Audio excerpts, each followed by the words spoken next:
মিশিগানে উদযাপিত হলো জুলাই গণঅভ্যুত্থান দিবসের প্রথম বার্ষিকী। এ উপলক্ষে ওয়ারেন শহরের একটি সভা কক্ষে আলোচনা সভা এবং দেশাত্মবোধক সাংস্কৃতিক সন্ধ্যার আয়োজন করে Bangladeshi American forum of Michigan. এছাড়া প্রদর্শন করা হয় জুলাই অভ্যুত্থানের উপর নির্মিত নাটক। জুলাই অভ্যুত্থানের শহীদ এবং মাইলস্টোন স্কুলের নিহত আহত শিক্ষার্থীদের জন্য দোয়া করা হয় সভায়। অনুষ্ঠানে সভাপতিত্ব করেন ফোরামের সভাপতি শাহিদুল ইসলাম।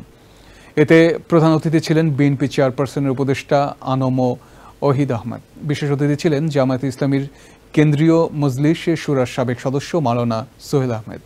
এছাড়া কামাল রহমান, দেওয়ান আকমল চৌধুরী, ইমাম আব্দুল লতিফ ও হ্যামট্রিয়ামিক সিটির মেয়র প্রার্থী মুহিত মাহমুদ, ফোরামের সেক্রেটারি হামিদ খান সহ আরও অনেকেই এ সময় বক্তব্য রাখেন।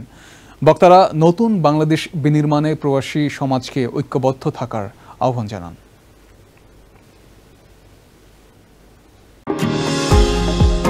নিউ ইয়র্ক থেকে সম্প্রচারিত TVN 24 টেলিভিশন বিশ্বজুড়ে বাঙালির কণ্ঠস্বর।